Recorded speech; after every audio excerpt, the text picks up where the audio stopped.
Welcome, everyone. Thank you for joining in and being with us on this episode of Young Couples Ministry Programs. Today, we have another program lined up for you, a very interesting and exciting program that's entitled Smart Finance for Young Couples.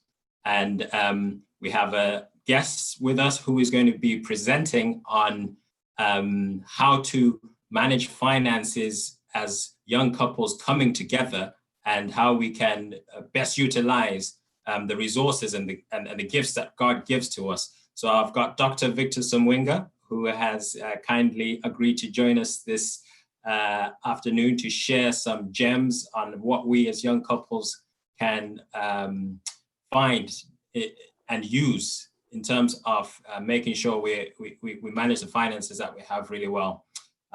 Dr. Samwinga runs a ministry that has been running for 6 years.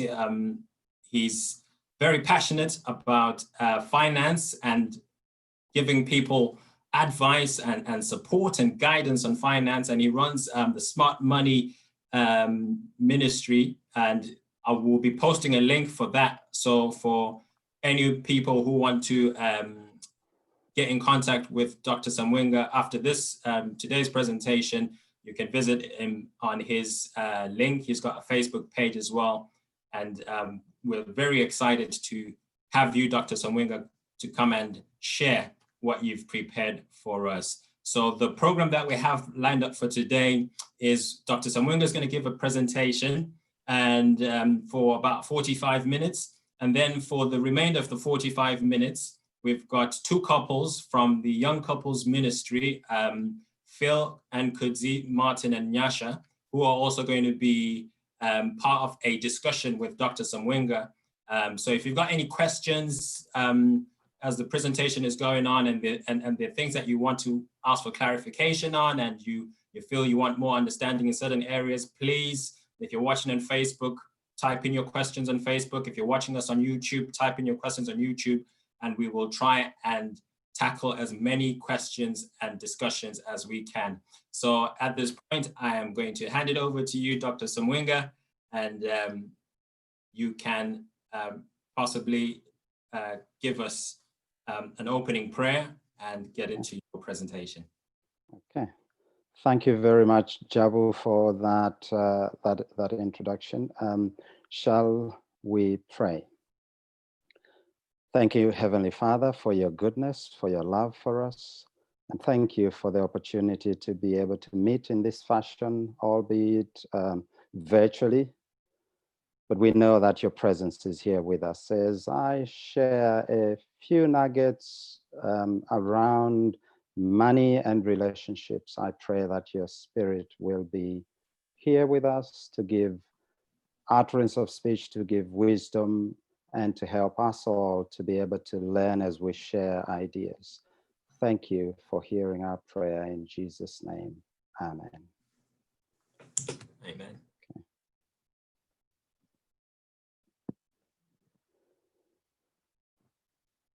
Good afternoon, good evening. I don't know where you are tuning in from. I know some of my friends and family promised to join in all the way from Zambia. And being Zoom, Facebook, YouTube, you just never know who you're speaking to.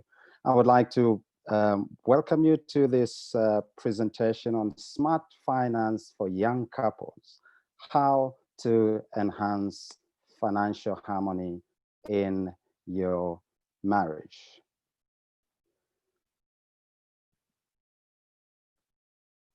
Tony Robbins once said that few words have the power to provoke such extreme human emotions as the word money.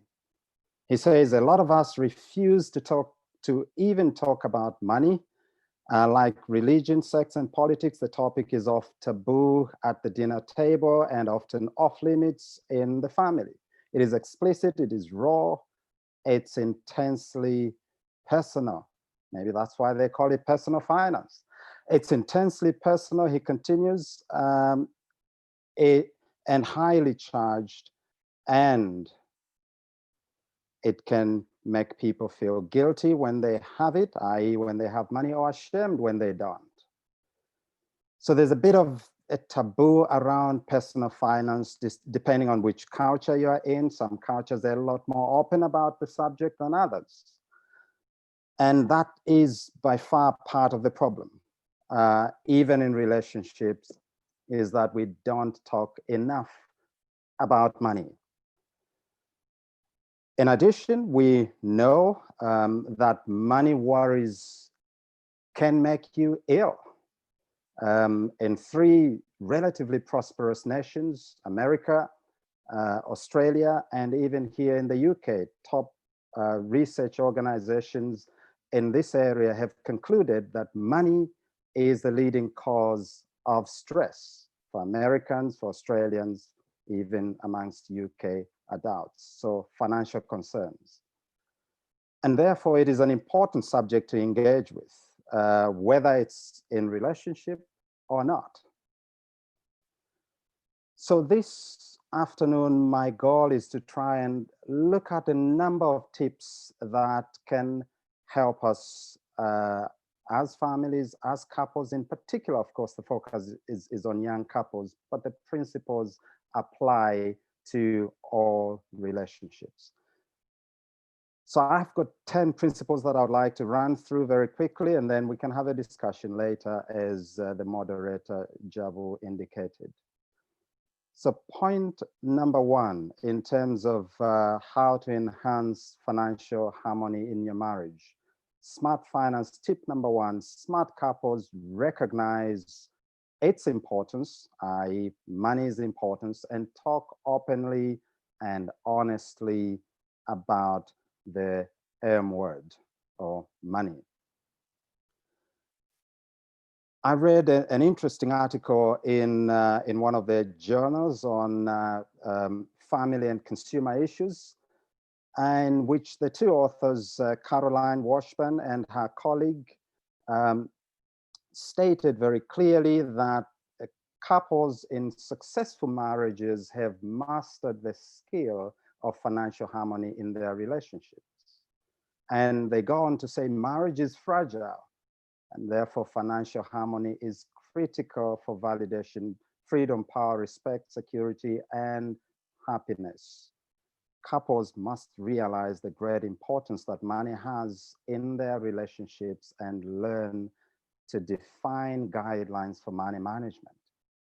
So this is a bit of research that you can tap into if you wish, but effectively they are emphasizing that there's a correlation between successful marriages and the healthy management of money in that relationship. In fact, there's also a correlation between couples that actually thrive financially and those that are united on this front of money management. Let's look at more reasons why it's important to talk openly and honestly around this subject of money. Well, the numbers are staggering. Over 1/3 of couples in one piece of research in North America highlighted that over 1/3 of couples clash over finances at least once a month. And I can hear some of you saying, well, just at least once a month? I hope not. And there are many reasons for that, and we'll explore a few of them shortly, and then we'll move on. Dr. Phil, a relationship expert and TV host, once said, money can ruin your marriage. And he says, it's this simple. Money can ruin your marriage. In fact, it's the #1 problem in marriages and the #1 cause of divorce in North America. So it is a subject that we can't afford to take lightly. And I'm sure you know that by now if you've been married for at least a year. In the first year, things might be a bit too rosy for normal. But after that, the differences that we celebrated at the beginning begin to become sort of abrasive areas of conflict. And we'll talk about a few more principles on how to engage with those. So the first point, as I have highlighted, is the need for couples to recognize the importance of money in their lives, but also particularly in their relationship, and to talk honestly and openly about it. And the second tip is that smart couples diagnose before they prescribe. What am I saying? Well, those in the medical profession know that you can't start to prescribe medication for something you haven't properly diagnosed. You have to get to the root cause. And since we have highlighted that over a third of couples in North America certainly have confessed to fighting or squabbling or arguing over personal finance, we need to ask ourselves the question, especially if we are, maybe you as a young couple find yourself in that situation. We have to get to the root cause. Why is it? What are the issues that are leading to these money fights, arguments, etc.? And some of the common causes are highlighted for you there. Couples having different views about money, and this may be due to several different factors. Number one, gender. We're different. Men and women process and look at things very differently. But number two, upbringing. How money was handled in the home where you were brought up will have an impact on how you manage money in your own relationship. Personality. I'll talk a little bit about money personalities in a moment. Number two, sometimes when money is very tight and our goals and our dreams are a bit higher than that, that will cause issues. Depending on the money strategy you're using to handle your finances, and we'll come to those strategies in a moment. If a spouse is responsible for paying a particular bill and they miss that payment, obviously that will cause serious problems. Not being on the same financial page is another one. One spouse might be wanting to go for a holiday. Another one is saying, no, we need to prioritize saving for our home purchase. Number six, lying or forgetting to tell about purchases. There's a thing called financial infidelity, and it can have as serious or devastating effects as other forms of infidelity. Pressure from debt. One study by the UK Charity on Relationships, Relate, said about 38% of couples who have debt, confessed that this has had a significant negative impact on their relationship. And number eight, demands from the extended family. Now, if you are like me, a person of color, our families are probably slightly different from other cultures, and we have financial demands from our extended families, and how you handle that as a couple will make or break your relationship in some cases, or at the very least will cause some friction, and you need to have a blueprint for how you manage that. But as you have seen on the previous slide, if you looked at those issues very carefully, you will see that at the heart of all of them is probably lack of communication. And therefore, I would like to suggest that very often money issues in relationships are more than just about the money itself, the dollars, the pounds, or whatever currency you use. They're very often about communication or lack of it. And one of the best strategies for communicating about money is having a budget together.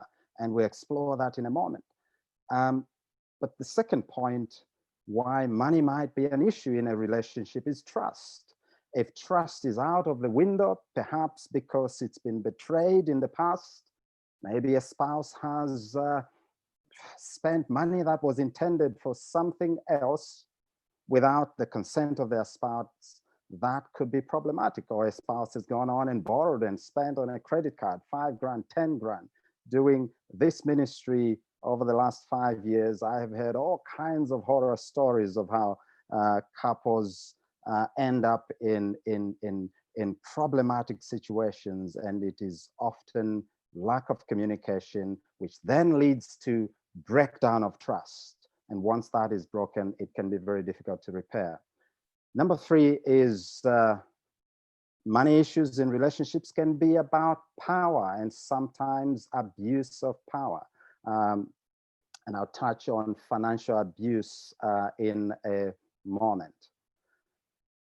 And right from the start, let me encourage young couples, older couples, any relationship that sometimes if our marriages are more clash than bliss, if we are having more issues than joy and happiness, we might just need to call in for some reinforcements. We might need to speak to a counselor, a marriage therapist, and preferably a Christian counselor.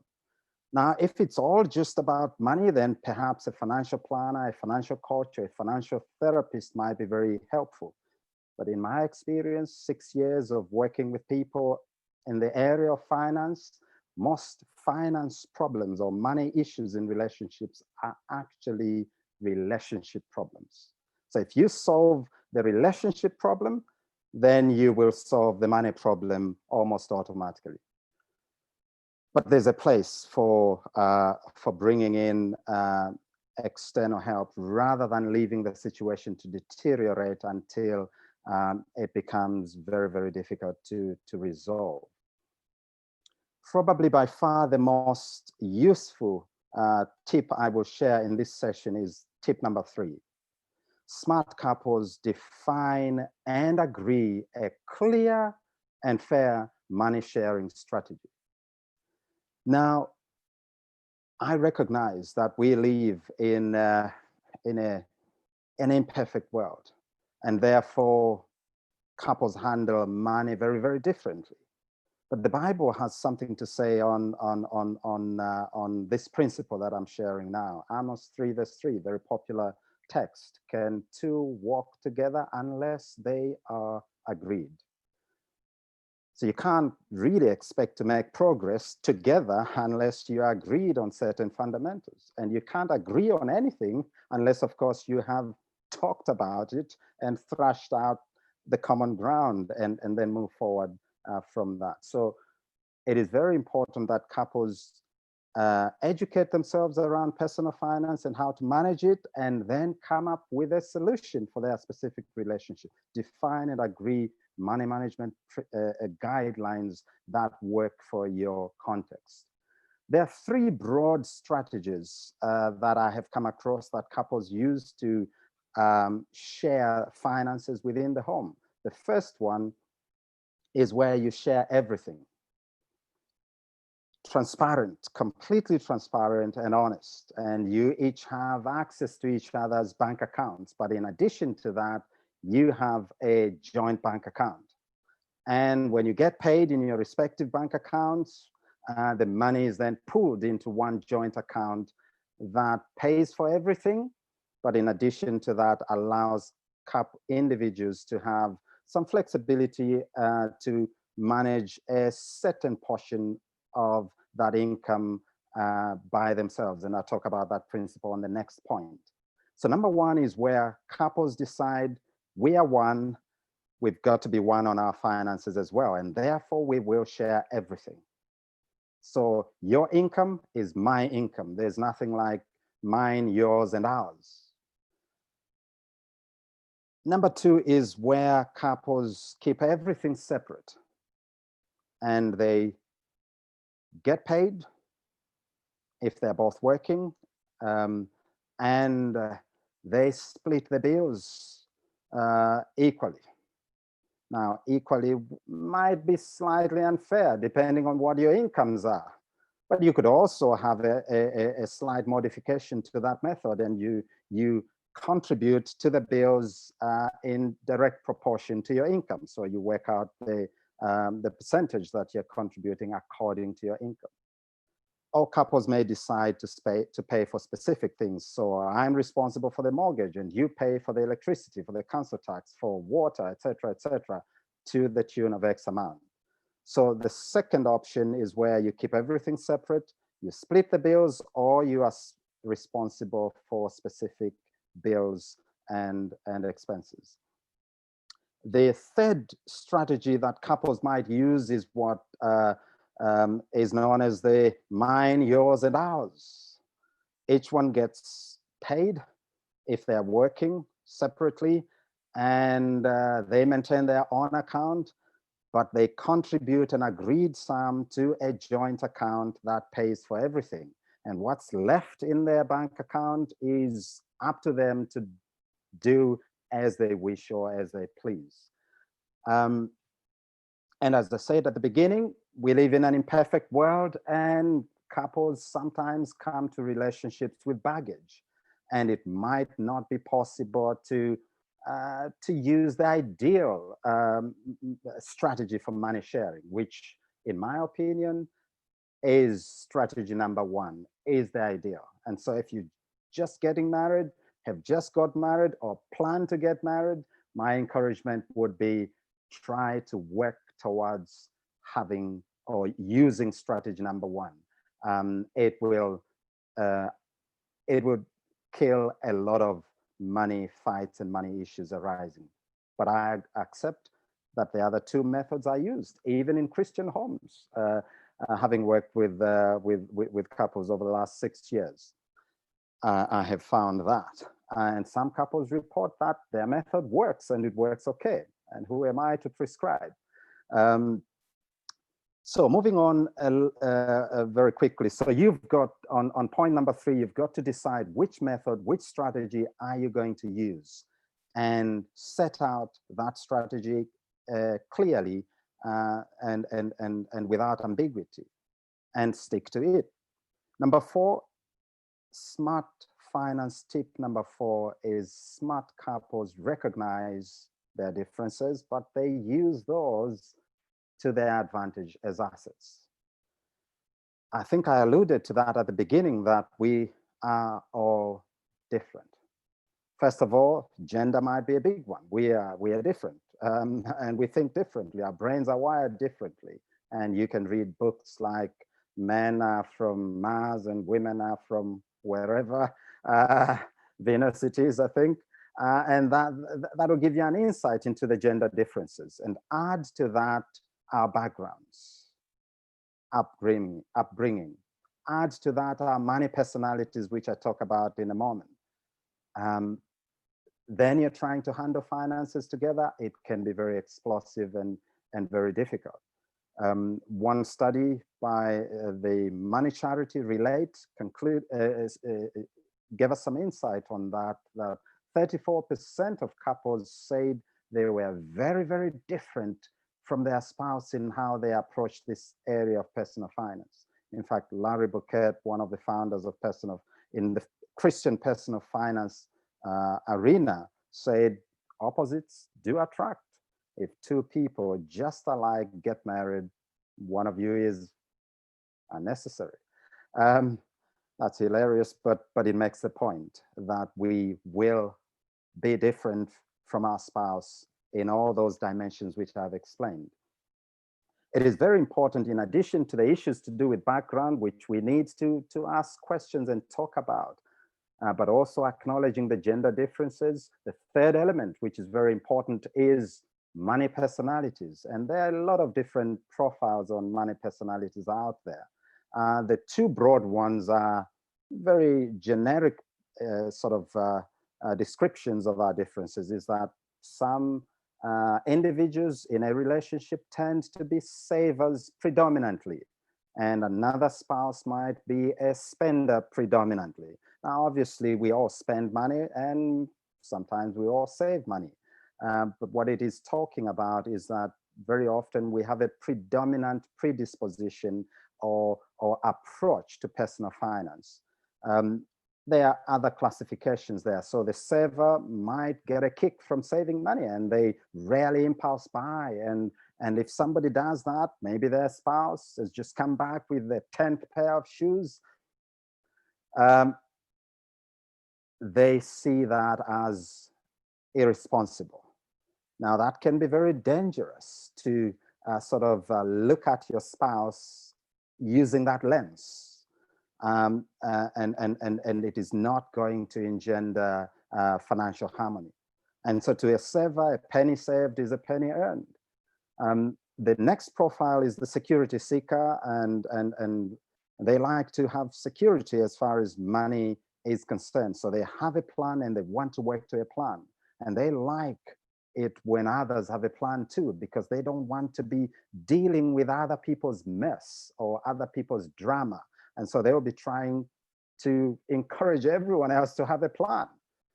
So their motto might be better be safe than sorry. The third one is the spender. I think we are familiar with this one: carefree and thrilled to make a bargain purchase, even if it wasn't necessarily planned for. People think you're generous because you're always giving them gifts, and your motto might be spend it or lose it. The third one is the flyer. They just tend not to think about money at all. Well, not to a great degree. And they're always happy to say yes if a friend phones and say, can we meet for a coffee, or can we meet at Nando's, or can we go for a movie? They'll say, well, I'm going out tonight with the girls or with the boys, and we are going to do this. And if your spouse is, let's say, a saver, and they expected that you would have planned for this, and you just suddenly say you're going out and it's £50 or £100 a night, that could cause a bit of issues. The risk taker, of course, I think my wife, at the risk of sleeping on the sofa tonight, I think she's more of a risk taker. Taking risks gives her great joy, even if she doesn't win, at least she knows she has tried an idea and she can try it again or try another one, and she's always venturing into things. And I am not quite like that. More of the saver predominantly. I won't give you my whole profile. That might be too risky. Mindset shift. I think what will be helpful for couples, it sounds very simple. It sounds like common sense, but is it common practice? Are we doing that really? The huge mindset shift as far as financial harmony is concerned is captured in this quote by Zig Ziglar, one of the motivational speakers of all time. He says, many marriages would be better if the husband and the wife not just understood, but clearly understood they are on the same side. Now you might say, well, we are on the same side. I know we are on the same side. Well, prove it. Do you actually play as one team, or two teams going off separately to do their own things in different areas of, let's say, personal finance and goals and dreams and the rest of it? If we clearly understood we were on the same side, then we would play as one team and we would play to win as a team. And that takes a lot of dialogue. That takes a lot of sort of merging of our dreams, our goals, our visions, our view of life, where we want to be in the next 5 years, 10 years, 20 years, etc. It won't happen just magically. It will take a lot of dialogue, a lot of patience, a lot of give and take. So if nothing else, this mindset shift, as I said, is gonna be huge for any relationship, young couples, or even those that have been married for 20 years, like myself and Lynn. And this particular illustration helps to nail that point, and I won't spend too much time on that. But basically, some of you might be familiar with horses. I'm not exactly familiar with horses. I'm familiar with cattle, cows. I'm told a Belgian horse, a big plow horse, one of them can pull about 80 pounds of weight or cargo. And you would think, logically, if you put two of them together, they would be able to pull 16,000, twice the amount that one of them can do. Wrong. Two Belgian horses that have never met before, if they are yoked together, can pull some 25,000 pounds of weight together on the same day, first day that they've met. And if you give them, and that of course is fantastic. as an achievement compared to what they would do individually. 8,000 pounds of weight individually and separately. But if you put them together, 25,000 of weight they can pull together. If you give them a few weeks of training, maybe 4 or 5 weeks, I'm told they can pull about 32,000 pounds of weight, 4 times their individual potential. And this really, when couples realize that if you do money separately, and the only time you talk about it is just, have you paid that bill, by the way? If we recognize that doing money jointly, together, unitedly, is the way forward, that is the day when we will start to see some fourfold explosion in potential. My wife and I, some of you know I'm a lecturer at university, and for years we'd been trying to buy a house and it just didn't work. We couldn't save enough for the deposit. That was obviously in the days when we were lost in this area of personal finance. And I concluded it was just impossible to actually get on this property ladder until, of course, we discovered principles of money management and we started to work together.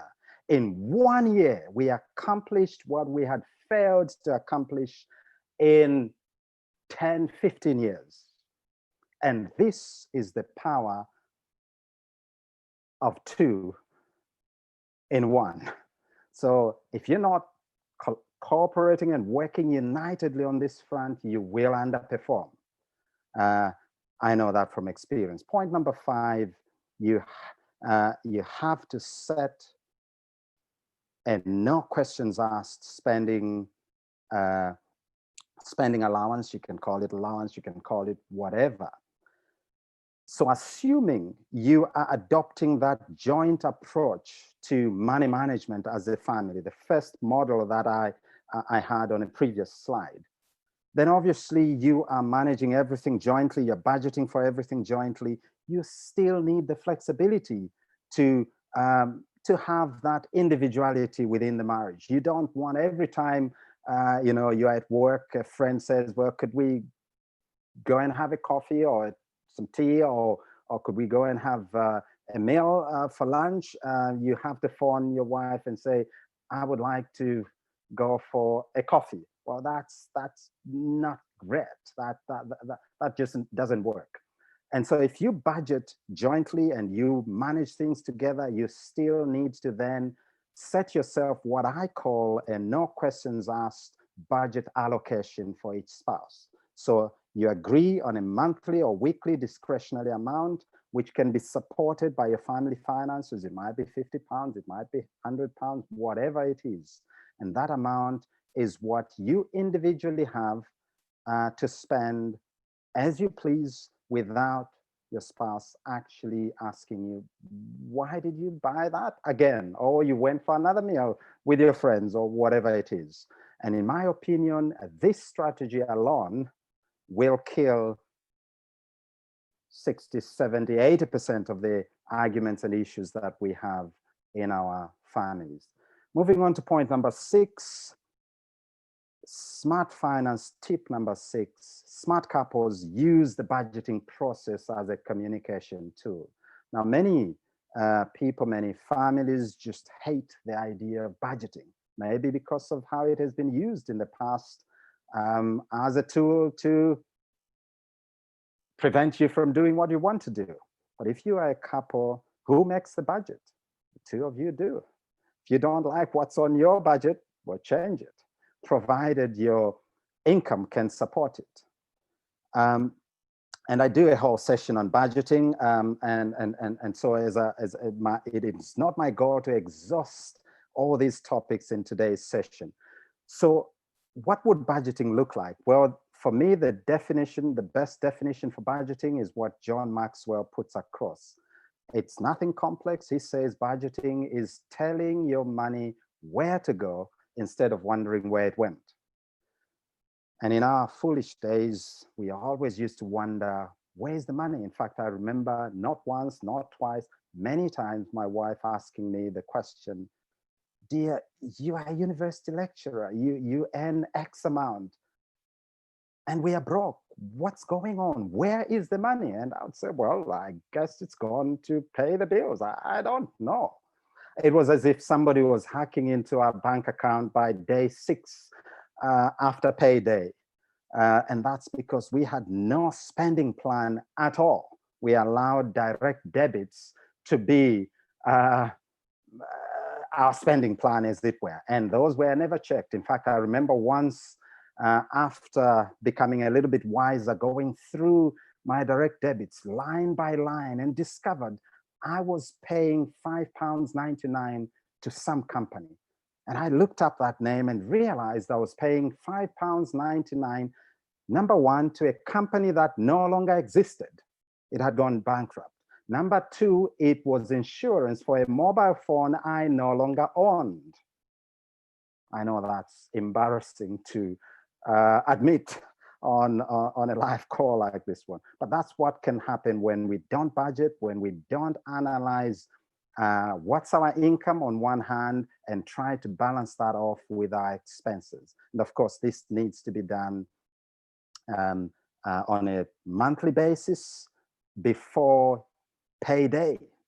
It might be the same budget adjusted to take into account the dynamics of that particular month and the months ahead. Ron Blue, another financial guru, Christian finance guru, says the number one reason why you, as a young couple, as an older couple, might want to have a budget is to reduce conflict in your marriage. So a budget, when properly administered, will cut down a huge amount of hassle in your marriage, because it's an expression of your priorities as a couple. This is the income we are anticipating, and this is how we want to spend it this coming month. And taking into account not just the month coming, but also the long-term sort of planning or horizons. Let's say some home insurance is coming up in August, then obviously we plan for that from today. We plan for that. So remember, we talked about this slide earlier on, that there are several different money sharing strategies, and my favorite and the standard advice I give to people intending to get married and those who are new is work towards using model number one.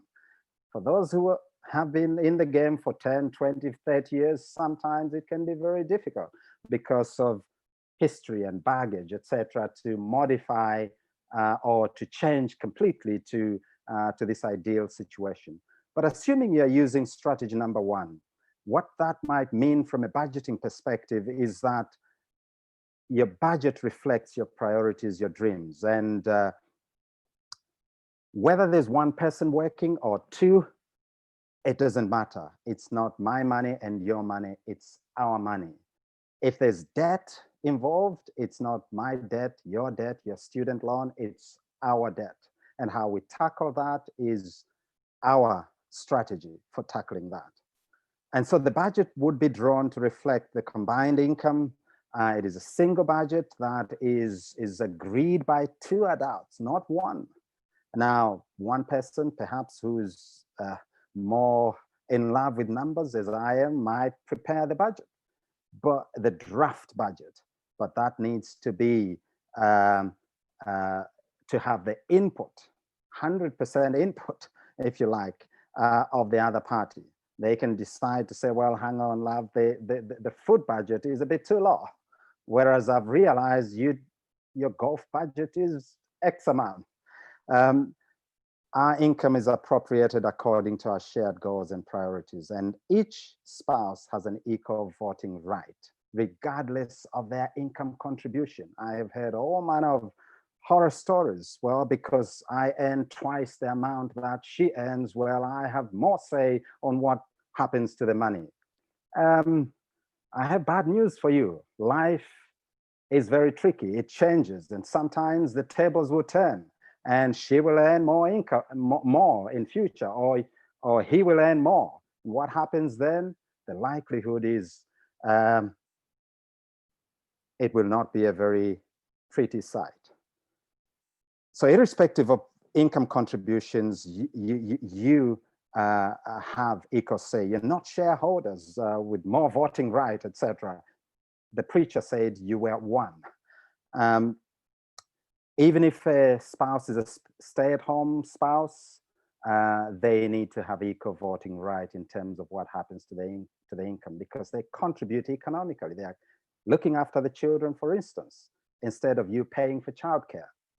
Moving on very quickly to point number 7, smart finance tip number 7, smart couples support each other's dreams and goals. This is a huge one, and especially in some cultures. As a person of color, some of the stories I have heard are not very encouraging, even in Christian families, where there's a bit of, if you like, for lack of a better word, financial abuse, actually. And I'll talk about that now. Dr. Mabel C. Dunbar says, women as well as men, this is a partnership in her opinion, needs to keep in mind that they should nurture and support each other. They should encourage each other to accomplish that which will help to build each other's economic power, so that they can maintain a comfortable home environment for all family members. Notice it is for all family members, right?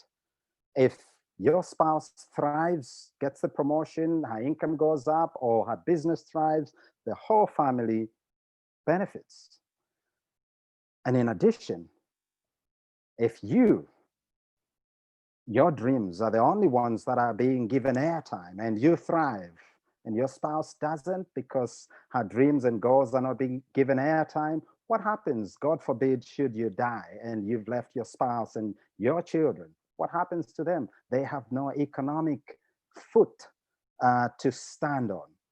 So it would be very useful for couples to treat this area very, very carefully and make sure they are advancing each other's goals and dreams to make sure the family thrives. I talked about financial abuse earlier on.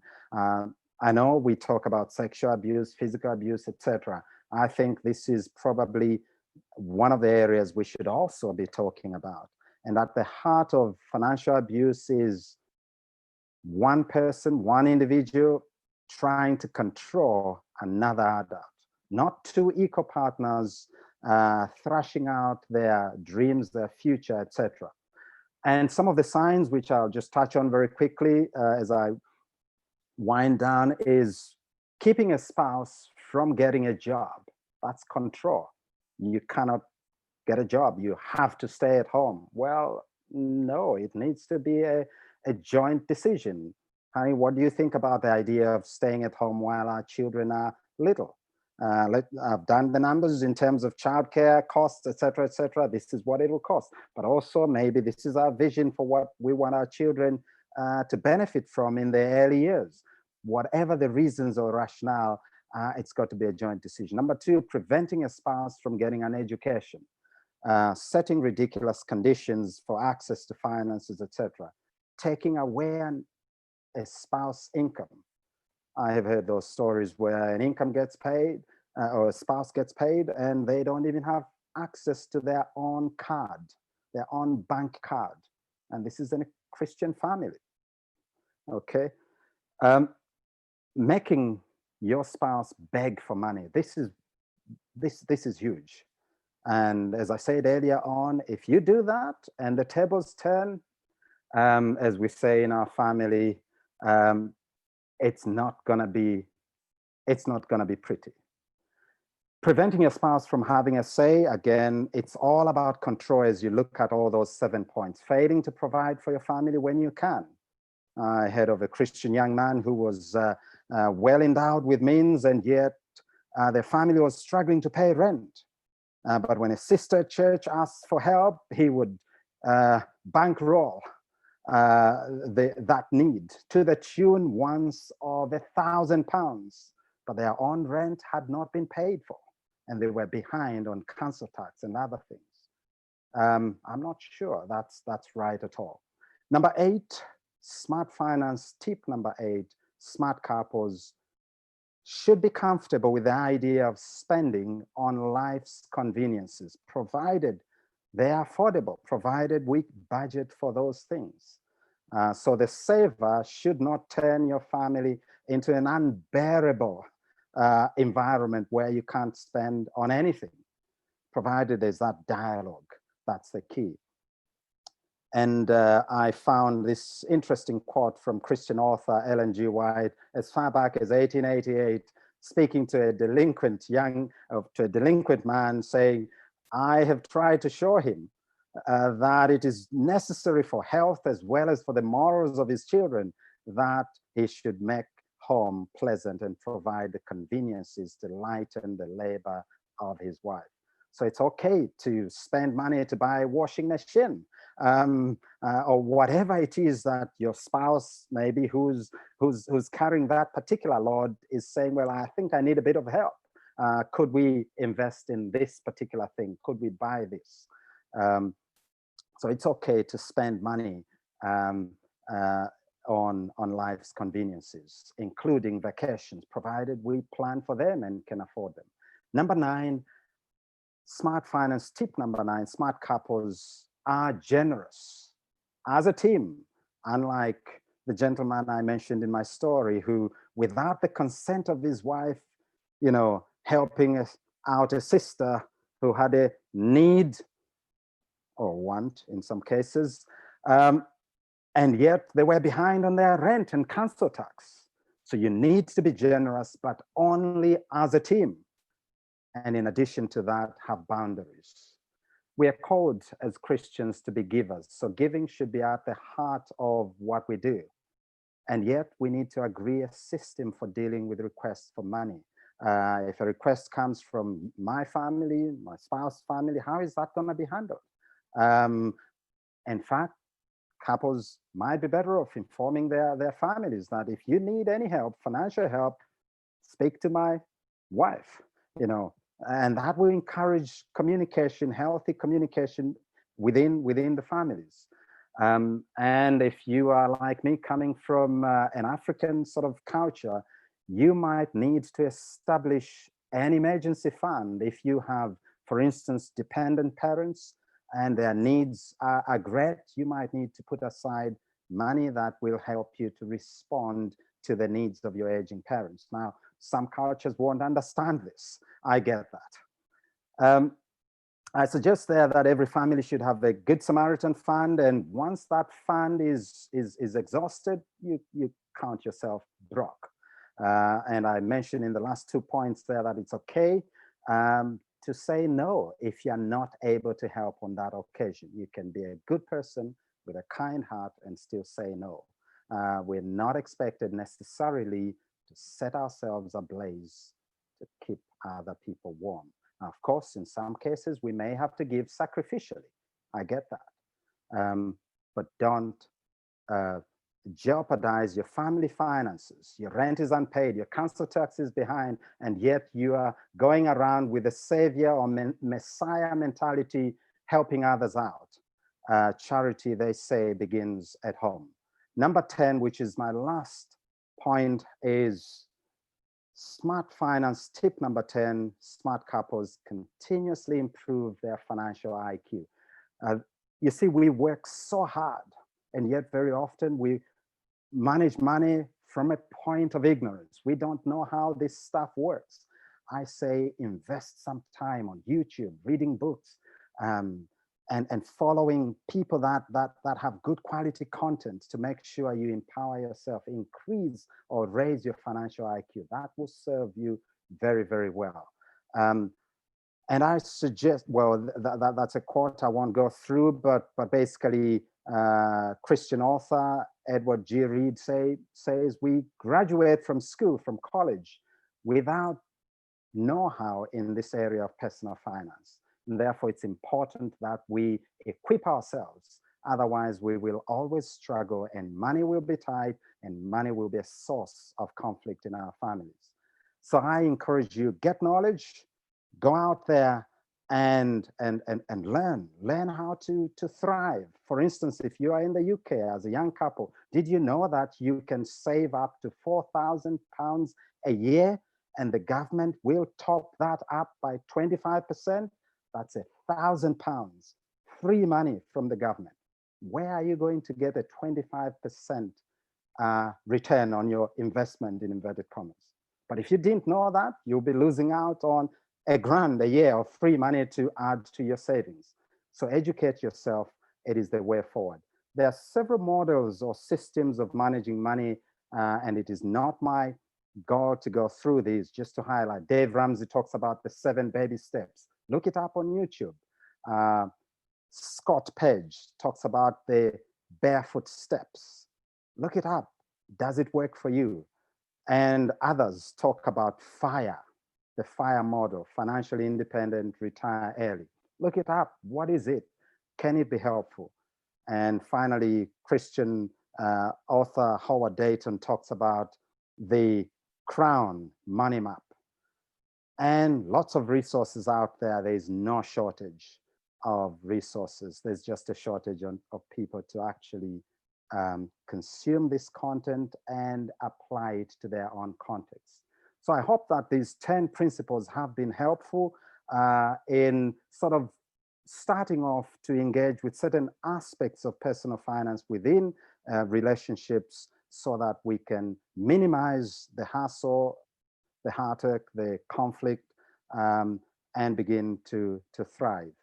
My closing quote is from a relationship expert saying we should continually engage in dialogue on ways to earn, spend, invest our money as couples. And if we have trust, which is the key, then we will feel the freedom to be confident in each other in what we're doing. So when two people enter into a marriage contract, she says, their lives become one. They share, they work together, they build together, they plan together, and they reap the rewards of their labor together. And I pray that you will all prosper in all things and be in good health, even as your soul prospers. And I hand over to the moderator for any questions to explore any of the topics we've covered, or maybe something else we haven't covered. Thank you very much for your attentive. I appreciate it. It's been a quick whistle sort of through some of these key principles. Thank you.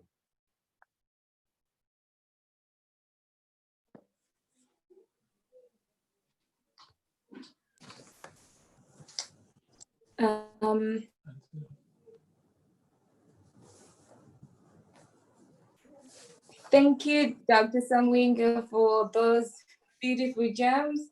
I certainly learned that I need to continuously increase my financial IQ. So that's what I'm taking away from this presentation.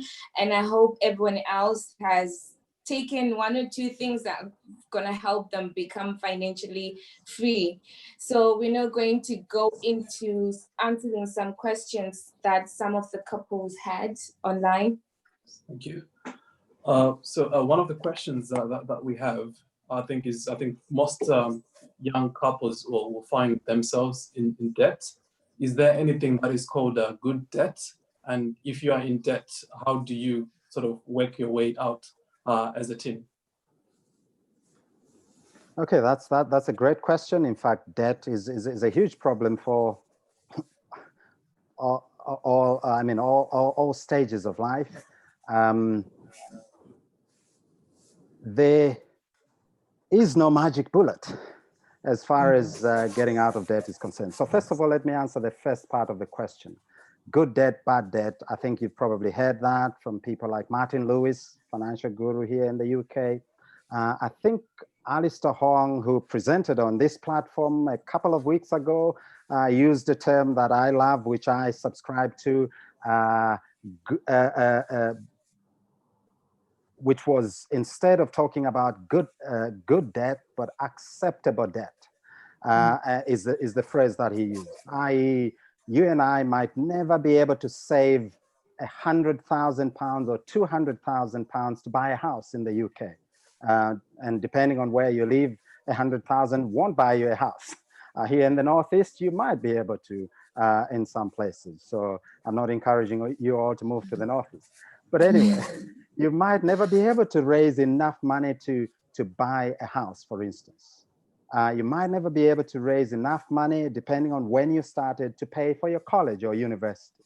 And therefore, if you need to go to college, by all means, if there's a government loan scheme, take it and go to college, provided you choose your course carefully. Then it's an investment, it's gonna pay off. But if you choose an unemployable route, and I speak as an academic, there are some courses that universities offer with sexy titles, which won't take you very far, okay? So I would say there are debts that are acceptable, and indeed, if you don't have the money, by all means borrow, but do your homework, shop around, get the best rates, and have a plan in place of how to repay the debt. That's the first part. Because obviously we know the Bible says the borrower is slave to the lender. Yes. And I can't argue with the word of God. Okay, so I'll leave it at that. It says the rich rule over the poor and the borrower is slave to the lender. The second part of it, if you're struggling with debt, there are several different strategies you can look at. Obviously, some of them are sort of short-term, switching from, if you've got credit card debt, of course, assuming your credit history, your credit score is okay, you can switch to maybe a lower interest rate credit card, but all those are bandages that are not addressing the cause. So you need to find a plan for getting out of debt that works, and give yourself, of course, the time to do it. And Dave Ramsey has, American teacher on finance, Dave Ramsey has a strategy he calls the baby steps. And if you can look that up on YouTube, it might be very insightful. But there's no magic bullet. You have to come up with a plan which says, okay, getting out of debt is a priority, and therefore we will fight this thing and until we are out, and we did that several years ago, and I share quite a bit of this on my Facebook page. If there's any follow-up question on that, I'm happy to take that, but I'm mindful there are other questions other viewers have. Yes. Thank you very much, Dr. Samwinga. I have another question from the viewers. So it says, we've been married 2 years. My wife decided to book a family holiday as a surprise, but I know our finances are tight. I appreciate the lovely gesture, but now I'm worried about our bills not balancing. How can we avoid this in the future? Okay. That's a good one. I think I kind of alluded to that earlier. In my opinion, especially, you need to know your spouse. I know someone who did a surprise event for their spouse, and their spouse just walked off and didn't, that's awful, of course, that's awful. But the point I'm making is you need to know your spouse. As far as a holiday is concerned, I think that's a major purchase. Personally, I would say it's probably one of those things you should, unless you individually on your no questions asked spending allocation, you manage to save up for that, then you can surprise your spouse on something. But if it's a major spend like a holiday, I don't know what holiday it is, by the way. If it's local, it might be cheap, it might be doable. But the point I'm making is, I think major expenses, purchases is one of the top, in fact, it is the top in one study done in America, is one of the top issues as far as conflict is concerned. So I would say approach it by saying, okay, this is 2020. We haven't had a holiday this year. I really would like to go on holiday, maybe because of COVID-19. I would really want to go on holiday next year. And my dream is to go to Disneyland. I've done the numbers, it's gonna cost it £2,000 or whatever it is. Honey, can we save up for this? I think August would be the best time. And we have, between now and August next year, it's, I can't do numbers. I don't know how many months, work it out. If it's 18 months, you've got 18 months. £2,000 divided that by the months you've got. And then you say, well, it means we have to save X amount every month towards this holiday. That, to me, that is by far the best strategy. And we call it in finance a sinking fund approach. So you agree on something in future that you're saving for. You've got the goal of the amount, and you've got the duration that you have between now and then. And when you divide that goal by the duration, then you've got a monthly target. And you say, to make that work, we've got to save £200 every month.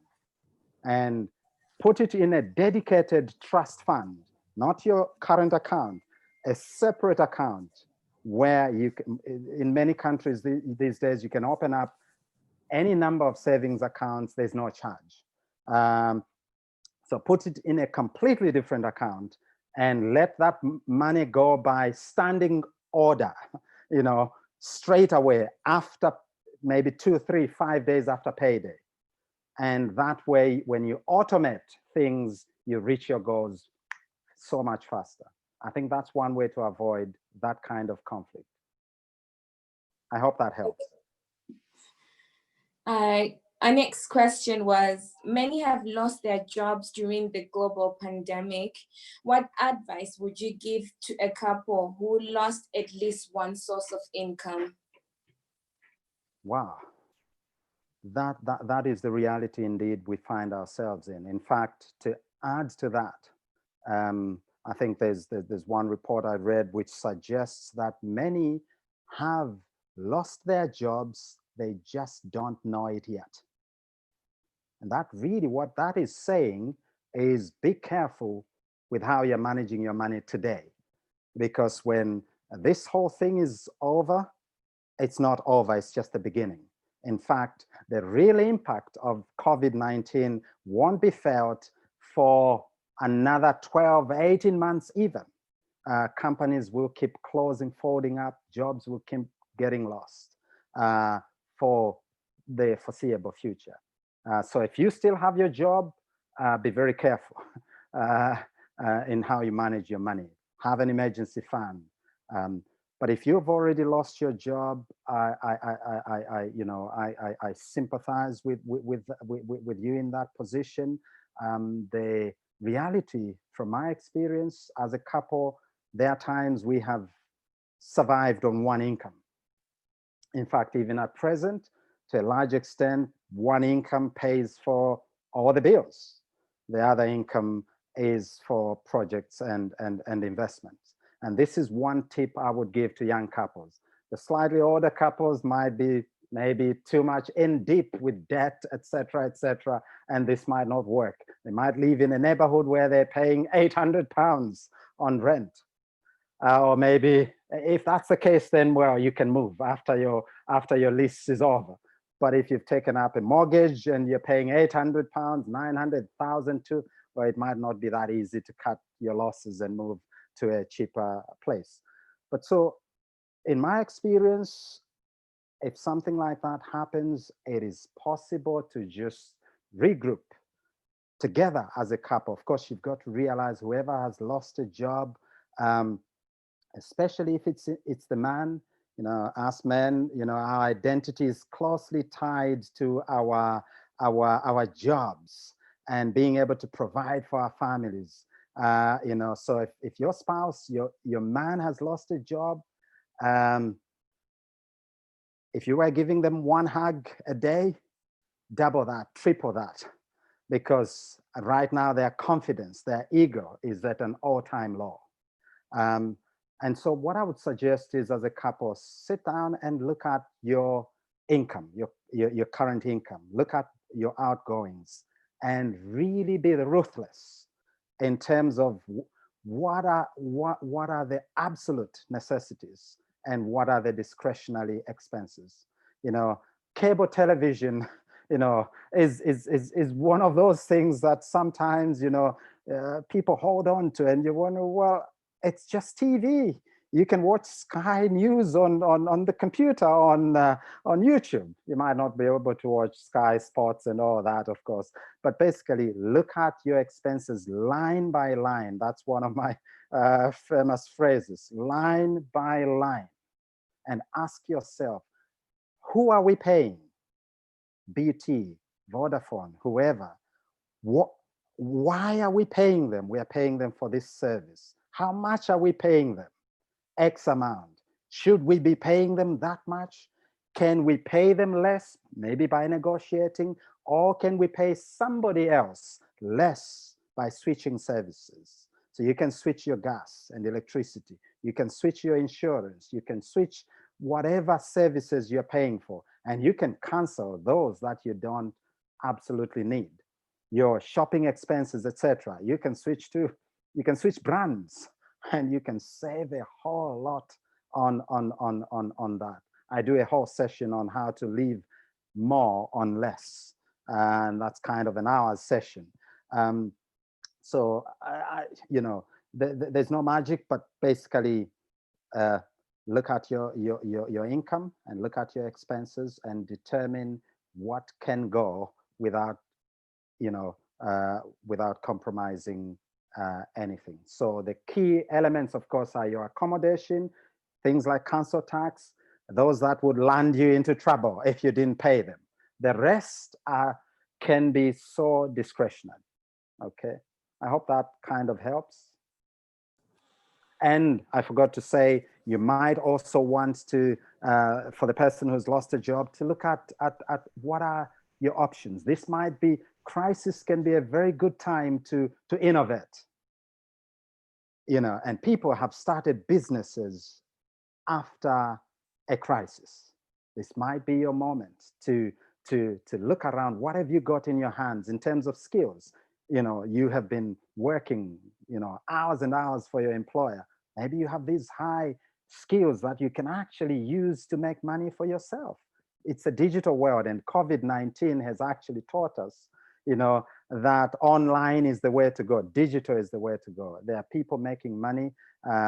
If I had time, I'll tell you all kinds of stories. Just a quick one. My son, you know, is been doing some stuff in the area of Forex trading. It's not for everyone. Don't try this at home. He spent 18 months learning the craft and honing in his skills. And lately, a company hired him to do some analysis for them online. And this boy is 14, and he has an income every week. He was telling me last night, I'm getting paid next week. And I thought, well, okay. Yeah. I hope that helps. That does help. Another question from another viewer says, my wife has listened to Dave Ramsey and says buying a new car on finance before we having a house is bad. However, I think buying an old car that breaks down is not cost effective and doesn't give me a peace of mind. Is my wife correct? And what's your advice on someone trying to buy a car before buying a house? Okay.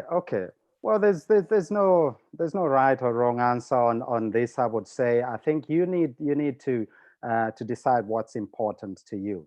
I think the fundamental principle to remember is that a car, like most things that have an engine in them, they depreciate. Accountants will tell you that. So you spend 24,000 today on a car, you drive off from the lot, and try selling that car back to the company the next day or 2 days or 3 days later. They will not buy it even the same day. Maybe the same day you might get away with it, but they won't get it from you at the same price. Cars depreciate in value so rapidly that it's as good as flashing that money that you're losing on the value of the car in the toilet. And that's why some financial gurus say, why not buy a car that's 3 years old? Why not buy, or more? Because then the guy who bought it new has taken the hit, the large proportion of the hit on depreciation costs. And you buy it for so much less, but provided it was kept, serviced, etc., it will be as good as new. I remember years back, we bought a 3-year-old car from the government's Motability scheme. It had, I think, like 18,000 mileage, and it never broke down, ever. You know, of course, God's grace was probably a factor in that. But the point is, a new car is not the only thing that's reliable. I've seen people with newer cars on the motorway, on the side of the motorway, check the reg, and it's much newer than yours, and they're broken down by the motorway. So I would suggest you think about the depreciation cost and think about the opportunity cost, what you're losing. If you're going to be paying £400-500 every month on this thing called a car, and in 5, 6, 7 years time, you haven't got anything to show for it other than metal on rubber wheels. How does that compare to buying a slightly older car, reliable? And by the way, RIAC in the UK, RIAC and all these motoring firms, they can do a comprehensive inspection for a small fee on a second-hand car. And that means you can buy with peace of mind, knowing that this car doesn't have anything huge on it that's going to go wrong in the next couple of months. So there are ways of doing that. I would say up to you, but personally, I would think carefully, especially as a young person. You are positioned where you can start investing slowly now, so that you give your investments time to compound and put you in a position where you can thrive and be able to serve so much better. I hope that helps. Thank you for that. The next question, I think you were talking about investments in there, and I've got a couple of questions that came through regarding investment. The first question is, I'm trying to find the right order for them, but it's is investment gambling? And then the second part of it, or like from a different person as well, is what are the good investments that you'd encourage a young couple to invest in? And then the lastly on that topic is how do you deal with the type of profits or losses to investments? So I know it's quite vague, but I'm sure you can find a question in there somewhere. Okay, I think there's 3 questions or so on there, and I didn't write them down, but hopefully my memory is still good. Is investment gambling? I think the other one was good investments. Yes. And the third one was? How do you deal with types of profits or losses on investments? Yeah. Okay. I think the third question is easier to answer. Speak to your accountant. I think in most of these areas we do suffer immensely for lack of knowledge. I think Hosea was right. My people are destroyed for lack of knowledge. As a principle, I know the context is slightly different. There are many of us who run different little things here and there and are paying a lot of tax which we shouldn't be paying. And I speak as somebody who's studying to be a financial advisor on the side. This is my side hustle. So I'm looking at that at the minute. One of the modules I'm doing, and it says, minimizing your tax outgoings is perfectly legal. In fact, the guys that run the country made those rules to say if you invest in an ISA, your growth will be tax-free. So nothing wrong with that. If you do this, you minimize your tax. If you do that, you minimize your tax. So there's nothing wrong with that. But tax evasion, which is the deliberate effort not to pay tax when it is due, that is problematic. So I would say speak to an accountant or a tax lawyer.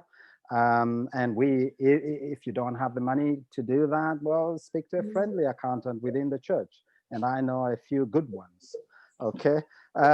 Second question. Sorry, whilst you're on that, sorry to just step. So Yeah. I think the question was, I think maybe it was on type. Oh, How do you type on type on the profits or losses of the investments? Tithe. Well, tithe is again. I'm not a theologian, but as I understand it, tithe is on your increase. So if you've made a loss, I don't think it is sensible to. What are you going to tithe on? It's a bit like a farmer who's planted and hasn't harvested. You wouldn't say they should be tithing, right? But I would say, you know, that's one of the guiding principles. Tithe is on your increase, and therefore, in my understanding, it would be on your profits. But then again, I would say speak to somebody more knowledgeable on the subject of how the theology marries with that side of things, and so I defer that to somebody who might be more expert on that topic. Thank you. The second point was, is investment gambling? Well, the straight answer is no. But investment could be gambling if you don't know what you're doing, in the sense that you're more likely to lose money if you have zero knowledge about whatever it is you're trying to do. And so investment, broadly speaking, is not gambling. It is taking money into a venture which has a realistic chance of gaining you a return. Now, my son, who's 14 years old again, once we were discussing this same topic, and he says, well, look, businesses, majority of businesses fail in the first year. And up to 90% of small businesses will fail in the first 5 years, according to some statistic. So is starting a business gambling? I think most people would say no. Well, but if 90%, as much as 90% are likely to fail in the first 5 years, well, that doesn't sound like a good statistic. So what he said to me was that, well, look, you reduce your risk by increasing your knowledge in any area. So don't invest in something that you have no clue of. If people are talking about Bitcoin, and you jump on the bandwagon, you will lose money. And I met a couple who, you know, after a session said to me, I don't want to hear anything about investment. I said, why? And they said, well, we lost thousands of pounds in Bitcoin. I said, how? Well, our son convinced us to invest in Bitcoin, and we didn't know anything about it. And they lost everything, according to her. Now, the second element is that investment is a broad term. It includes starting a business, it includes property, it includes buying stocks and shares, it includes all kinds of ventures that are likely to give you a return. So I would say investment is not a gamble. It has risk. All investments have risks. But in fact, not investing also has a risk. It's probably the biggest risk. You will retire old, broke, and desperate.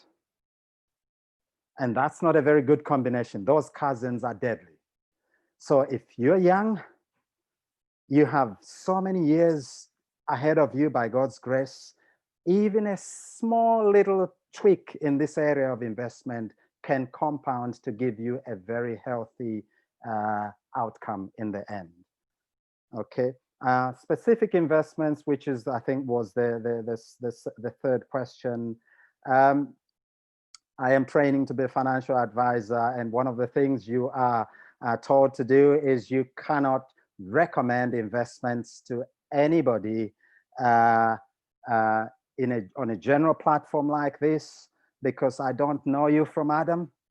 But in my language, that means from from inception, by the way. I don't know you. I don't know how much debt you've got. I don't know your income. I don't know your age. I don't know your goals, your vision, etc., etc. So if you want to invest in something, number one, obviously, do your research and preferably speak to a financial advisor. And they will help you run through the options. But don't go to a financial advisor blank.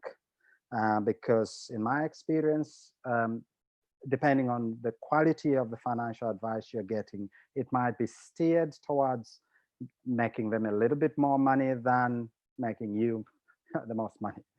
So know a little bit about the things that you're trying to get involved in, so that you can ask the right questions. So I would say, don't rule out anything, including the stock market. Don't rule out anything out of ignorance, okay? Do your research. Don't just hear, oh, stock market is gambling, and then you walk away and lose the opportunity to engage with it. By the way, your pastor's pension is invested in the stock market. Your pension, if you are employed in a company that has a work-based pension, your pension is invested in the stock market. So if you think it's gambling and you shouldn't be doing it, then I can give you my number so you can sign me up to your pension scheme, and your pension can be paid to me instead of you. So all I can say is knowledge is power in this area. Educate yourself. We've got the internet, we've got YouTube, we've got people that we can speak to who are doing what you want to do. This is one of the greatest assets. If you know somebody who's investing in the stock market, pick their brains. What are you investing in? How are you doing it? What exactly are you doing? And I think I'll leave it there, because obviously we've got a diverse audience. If I mention certain things, some might just take it and run with little wisdom of it or information. But as a general rule, when it comes to, let's say, the stock market, since I mentioned it, I personally, I'm not comfortable in investing in shares in a single company. Why? Because I don't have the financial know-how to analyze a company in terms of its books, and whether that company is something that will be around in X amount of years, and actually if my investment will be worth something. And therefore, what I tend to do personally is to invest in the UK, what we call index funds, which are basically the ultimate diversification that you can ever get. Because an index fund may hold, for instance, even up a few hundreds of companies, even up to a few thousands of companies. So you are buying a share, a piece in one of 1,000 good quality companies in that area that you're investing. So go and look up index funds as an example on YouTube, on the internet. Educate yourself, and reach out if need be to a financial advisor. And when I'm qualified next year, you can reach out to me.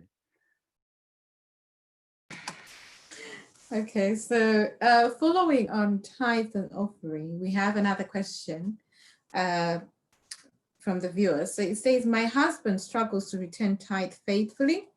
We have had situations where I'm insisting that we return tithe, while he insists we use it to cover our bills and spend on luxuries. How do we work this out? Because I'm tired of having fallouts about this regularly. Wow, that's a huge one. Obviously, if you're in your relationship, and I know some couples in a slightly different dynamic, let's say one is a believer and the other is not. In that case, obviously, it's a slightly different situation. And in most cases, the standard of advice is you tithe, try and do your best to tithe. And of course, your spouse does whatever they do from their perspective. But if you are both you're a couple of faith, you're both Adventist Christians, as an example, then obviously you need to get to the root cause of this failure to tithe, which is really to a large extent a failure to acknowledge the lordship of God, Christ in our lives. And when we get that right, we know that everything, 100% of our income belongs to God, not 10%. And this has been a problem, I think, in our church. We've emphasized a lot on tithe, tithe, tithe. But actually, stewardship is about management of everything that God has given us. In this case, money. Okay, so we need to focus on the stewardship of both the money that we give and the money that we keep to ourselves. Okay, so I would say, as a couple, you need to get back to the spiritual root of the problem. Failure to tithe is a spiritual problem. It's not a money problem. We tried that as a couple for those 10, 15 years. We did it our way, as the song says, and we failed miserably. And I'm embarrassed to say I was a serving, officer in the church, but tithe was hit and miss, mostly miss. And we were always broke. By day 6, as I said, my bank account would be like it's been hacked into, cleaned out. And then we would go down into zero, whisk past zero. You know what that means? Overdraft. Thank God for that 5,000 NatWest overdraft. Otherwise, we would have been instantly homeless at that point. So we were living on an overdraft, which is not a great way to do. Now, as a rule, I still have an overdraft on my account, but never ever go into overdraft. By the way, the rules on overdraft have changed recently, and the rates are ridiculous. So don't try and avoid that. But getting back to the question, in our experience, once we at that point when we're struggling, we thought tithe is impossible. Look, we're in debt.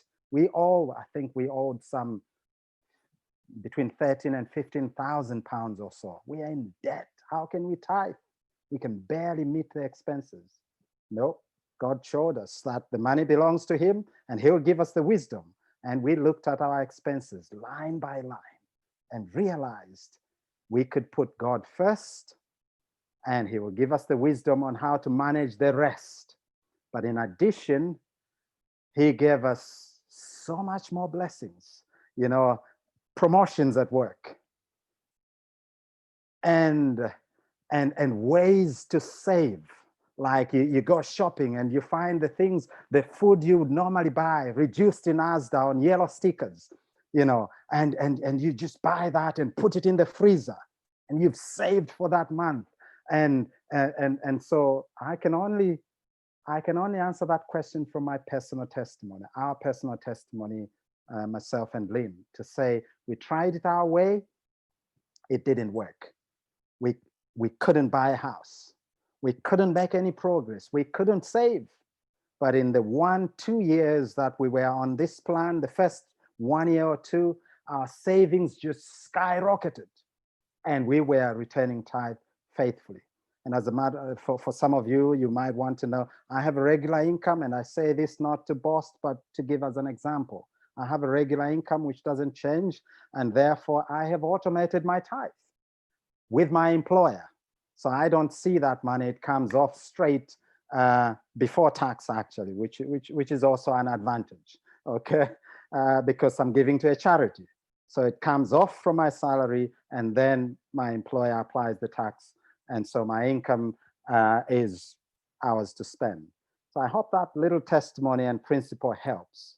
So put God first, and he will have your back. I think Malachi 3, I think it's verse 11. We usually spend time on the first few verses, but I think it's verse 11, which says, I will rebuke the devourer for your sake.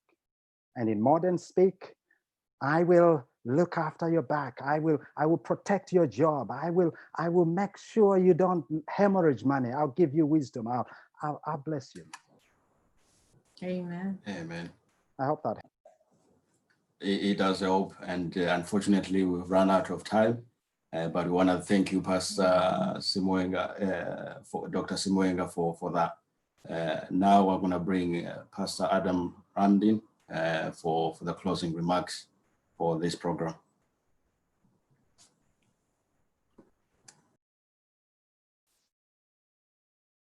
Good evening, everyone. Thank you, Dr. Samwinga, for your words of wisdom that you shared with us. I think as you, by us spending the time on this subject, finances and how to correctly use our money, it's recognizing it's a resource that all of us have the power to earn wealth that is given to us by God, and how we use this this resource, this talent God has given to us is key. He doesn't expect us to bury it in the ground. He doesn't expect us to waste it away. God wants us to use it wisely so that we can, you know, live a good life, but ultimately so that we can benefit his work in his church and further the mission that God has given to us to bear. So thank you for sharing your knowledge with us. I think a lot of the knowledge that you have, I see you passing it down to your son, and I think it's important for young couples to build up their knowledge on these things so that some of the generational challenges that we may have inherited from generations gone by of living month to month and hand to mouth and check to check, we can break that cycle and have a more healthy financial life that we can then pass on to a next generation.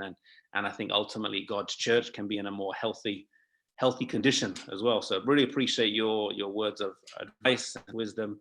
And I want to thank the rest of the team as well, for Jabula Sibanda, for Martin Nyasha, and for Phil and Kudzi for their participation this evening and afternoon and evening, and their hosting of the program.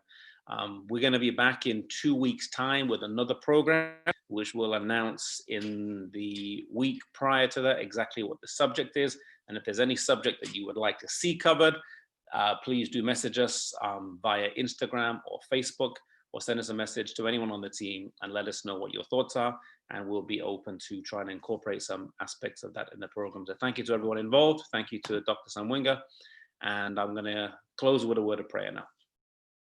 Father in heaven, Lord, we thank you for the privilege we have to come together on this Sabbath day. We thank you for the blessing that we have, for many of us, of having the ability to live a financially sustainable life. And I pray, Lord, that we would use the principles that are outlined in Scripture, and that we would be able to order our lives in a correct way, that we can be free from debt, and we can be able to use the resources you've given to us in a wise and in a prudent manner. We pray, Lord, you would bless the team that has worked on putting this together. We pray you'll bless Dr. Victor Samwinga, bless him and his life and his ministry, and with his family as well. We thank you, Lord. We pray your blessing as we move into a new week, and we ask this in Jesus' name. Amen. Amen. Thank you. Thank you, everyone. Thank you. Okay, thanks for being with us. And those of you who are tuning in online, we have no programs tomorrow, but we'll be back on Monday night at 8 p.m. with a real talk on Monday night. May God bless you, and see you then.